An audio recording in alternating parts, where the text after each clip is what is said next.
Hello, sir. I'm here to explain all the content in research. A. Etymology. In Middle French, recherche means go about seeking.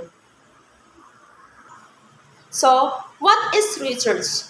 From Martin Shuttleworth, gathering of data, information, and facts for the advancement of knowledge. Creswell, collecting and analyzing information to increase our understanding of a topic or issues. Steps include: number 1, pose a question, collect data, present answer. In Webster, defines the term research as a careful and systematic study and investigation in some field of knowledge.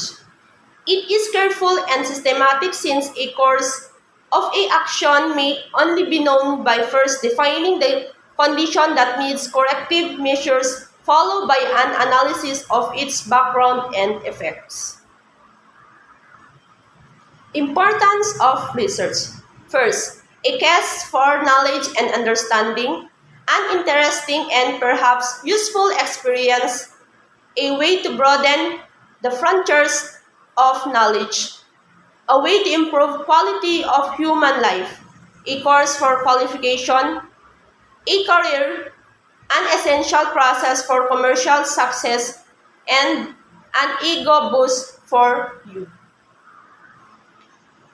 Characteristics of researcher.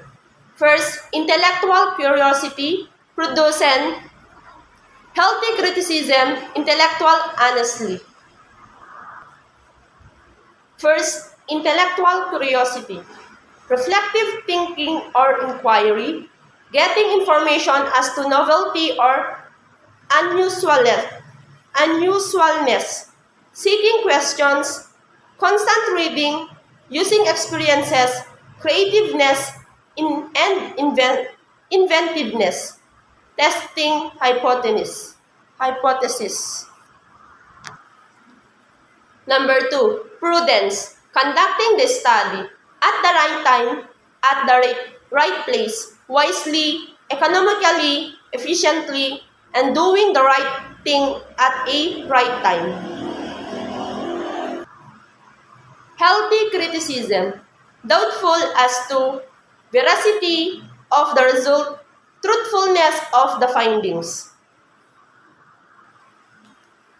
Intellectual honesty, honest in collecting or gathering data, arriving at honest result. Characteristics of research. First, empirical, logical, cyclical, analytical, replicability, and critical. First, empirical. Based on direct experience or observation, collection of data relies on practical experience without benefit of the scientific knowledge or theory. 2. Logical. Based on valid procedures or principles, done in orderly manners, drawing valid conclusions. Third, cyclical. Starts and ends with a problem. From conclusions and recommendations, many researchable problems pop up. Cycle is repeated but must follow definite format and style. Number 4, analytical. Applying analytical procedures, historical research, past, descriptive research, present, experimental research, future, case study, past, present, and future. 5. Replicability. In research design, procedures are replicated, comparison of similarities and differences. The more replications, the more valid conclusion result to arrive at. Number 6, critical. Careful and precise judgment, establishing high level of confidence. 1% level of confidence and 5% level of confidence. Types of research. First, pure research, applied research, action research. Pure research, basic research or fundamental research, aims at discover the basic truths or principles to add to a body of scientific knowledge. Apply research, applications of scientific knowledge to the solution of problem, development of new system, procedure, device or method. Problem is identified, a new system is applied. Action research, decision-oriented research, application of steps of scientific method. Classification of research, library research, field research, laboratory research. Library research, conducted in the library such that answers are available in the library. Historical research, past, primary, or secondary sources are available in the library. Field research, conducted in a natural setting, no changes in the environment, applicable to descriptive survey and experimental methods. Laboratory research, conducted in artificial or controlled conditions, isolating the study in an operationalized area, to test hypotheses, to control variance, to discover the relations between the DV or IV. Laboratory research, applicable to experimental, descriptive, and case study method. Types of variables. First, independent variable, dependent variable, moderate variable, control variable, intervening variable. Independent variable. Stimulus variable determines relationship to an observed phenomenon. Independent variable is manipulated. Dependent variable. Response variable, observe and measure to determine the effect of the IV. DV changes when the IV varies. Moderate variable, secondary or spatial independent variable. To ascertain, it alters or modifies the relationship between the IV or DV. IVA affects DVB, but factor C is suspected to modify the relationship between A and B, so C is the moderator variables. Fourth, control variable. Variable controlled by the researcher. Effects can be neutralized by eliminating or removing. IVA affects DVB. The researcher may control the control variable because he cannot do many variables simultaneously. Intervening variable that interferes the IV and DV. Effects can either strengthen or weaken the IV and DV. IV A affects DVB. Intervening for factors F might have an effect on DV. Steps to scientific research. First, observation and formation of the topic. Hypothesis, conceptual definition, operational definition, gathering of data, analysis of data, data interpretation, test, revising of hypothesis, and conclusion. Research design. First, historical method, descriptive method, experimental method, case study method. Historical method. History deals with past events. Systematic critical inquiry of the whole truth of past events using critical methods in the understanding and interpretation of facts, current issues, or problems. Uses of historical method. First, searches the past for solution to contemporary problems and needs. Throws light on the present, gives people a sense of continuity of the past to the present, enables community to grasp their relationship with the past to the current issues, chronicles event of enduring work upon people consciousness of unity and feeling of the importance human achievement. Descriptive methods, presence conditions, purpose to find new truth, increased knowledge, new generation, new causal relationship, more accurate formulation of problem, development of new instrument, tests, questionnaires, interview, observations, schedules, checklists, scorecards, rating skills. Types of descriptive research: descriptive survey, descriptive normative, descriptive status, descriptive analysis, descriptive classification, descriptive evaluative, descriptive comparative, correlation and surveys, longitudinal surveys.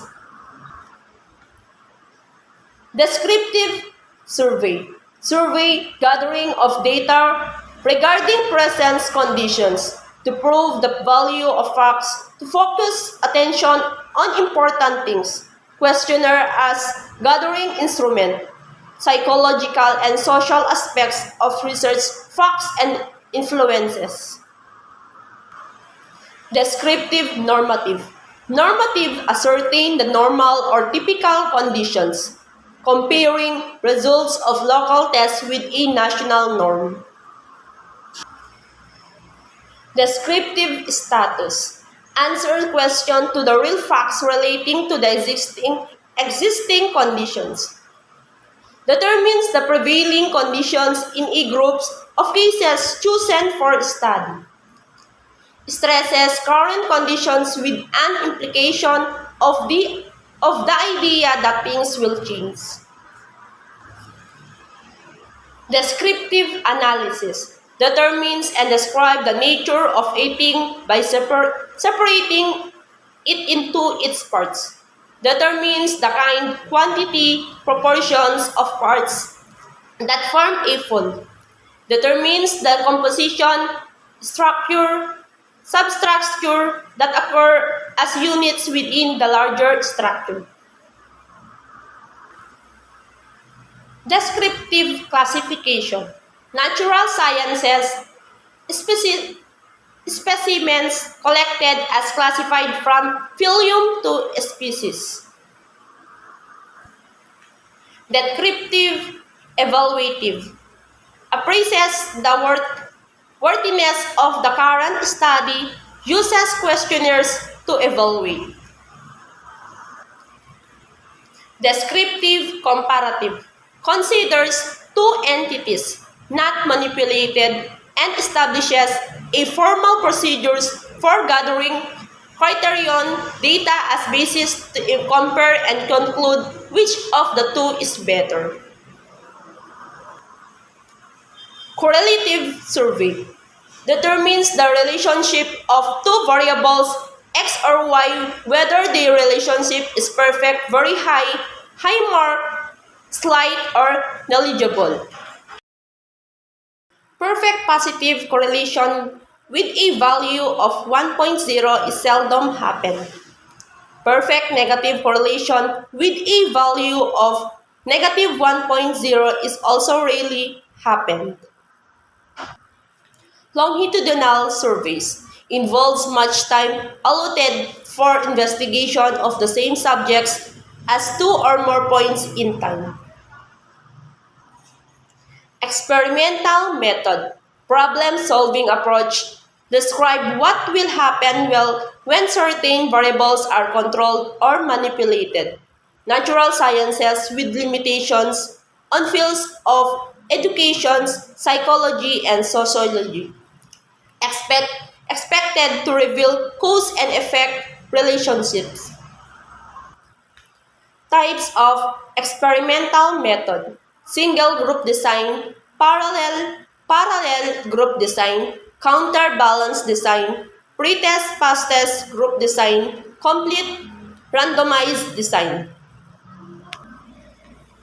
Single group design involves a single treatment with two or more levels, mean, and analysis of variance. Are statistical tools to be used? Mean determines the acceptability or effectiveness of a particular product. ANOVA determines the significance difference on the quality attributes of the product. Parallel group design. Two or more groups are used simultaneously with only one single variable. Control group is manipulated or changed. Experimental group is varied. Parallel group serves as the control for comparative purposes. Counterbalance design.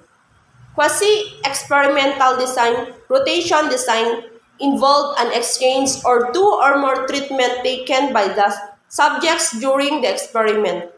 Latin square, each variable in a form of square occurs once in a row or column.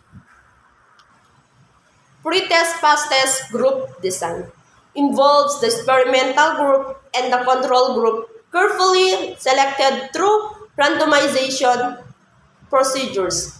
Pretest is given to both groups at the beginning of the semester and pass test at the end of the semester, but the control group is isolated from all experimental influences. Complete randomized design. A group of test plants or animals is studied only once. By subsequent treatment is applied to determine the cause of change. No control group, but the subjects will undergo randomization procedures. Case study method. A problem-solving technique that the study is described from the past, present, and futures. Categorized under descriptive. However, it is more distinct if this technique is placed in another method which is independent with the other. An intensive investigation of a particular individual, institution, community, etc., considered as a unit which includes the development, adjustment, remedial or corrective procedures that follows diagnosis of the causes of maladjustment for favorable development. Cycle of case study method. Recognition and determination of the studies of the status of the phenomenon to be investigated. Second, collection of data relative to the factors or circumstances associated with the given phenomenon. Diagnosis or identification of causal factors as a basis for remedial for development treatment. Application of remedial or adjustment measures. Subsequent follow-up to determine the effectiveness of the corrective or development measures applied. And that's all. Thank you.